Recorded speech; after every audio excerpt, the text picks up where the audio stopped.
Bismillahirrahmanirrahim. Assalamu alaikum everyone. Today I am here to discuss about the syllabus of psychology regarding PMS. अगर आप PMS की official website पे जाएं PPSC की, तो वहाँ पे सारे के सारे सिलेबस दिए हुए हैं। तो उसमें से हम जब साइकोलॉजी का सिलेबस अलग से डाउनलोड करते हैं तो हमारे पास ये चीज़ आती है जो कि मैंने यहाँ सामने शेयर की है।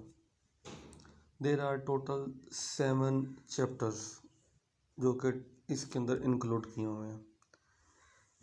अगर मैं आपको बताऊं तो पेपर के लिहाज से कम अगर आप इन 7 चैप्टर्स में से 5 चैप्टर्स कर लेते हैं और कुछ इम्पोर्टेंट हैं वो लाजमी करने होंगे, तो आपका पेपर इजीली 100% हल हो जाएगा।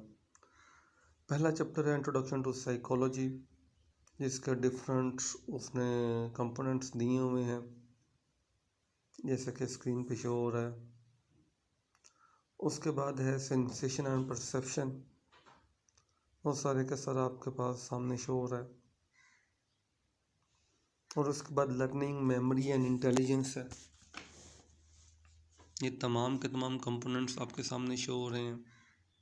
लर्निंग है, टाइप्स ऑफ लर्निंग है, classical conditioning which is the basis of psychology, human behaviour to study the human behaviour, operant conditioning है, ऑब्जर्वेशनल लर्निंग है, मेमोरी है, short term and long term memory है, types है memory की, information processing theory है, encoding, storage, retrieval, forgetting, intelligence है। ये chapter most important chapter है।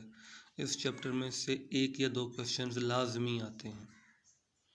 After that biological foundation of behaviour है, जो कि नर्वस सिस्टम और एंडोक्राइन सिस्टम पे बेस कर रहा होता है।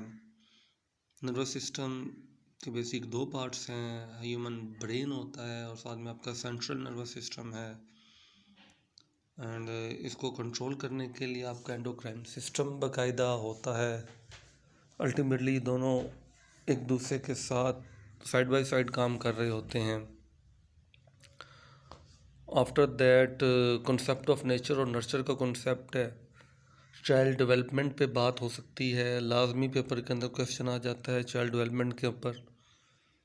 थ्योरीज ऑफ चाइल्ड डेवलपमेंट है, बायोलॉजिकल डेवलपमेंट है, कॉग्निटिव डेवलपमेंट है, साइकोलॉजिकल डेवलपमेंट है, देन मोटिवेशन है, मैस्लो हायरार्की नीड। लाजमी पेपर के अंदर सवाल मोस्टली आप देखिएगा पास पेपर उठा के, तो इसमें से वो लाजमी सवाल उठाता है। And the last chapter is emotions. और कुछ सजेस्टिव बुक्स दी हुई हैं, अगर आप बुक परचेज़ कर लेते हैं, इनमें से टोटल 12 बुक्स हैं तो बहुत ही अच्छी बात है। अगर नहीं परचेज़ कर सकते, सिर्फ और सिर्फ आपने एट द 11th और एंड पे तैयारी करनी है, तो जितने भी लेक्चर्स यहाँ पे शेयर किए जाएंगे आप उन लेक्चर्स को अच्छी तरह सुन लेते हैं, तो फिर भी आप अगर 200 मार्क्स की बात करें तो अबाउट 140 120 टू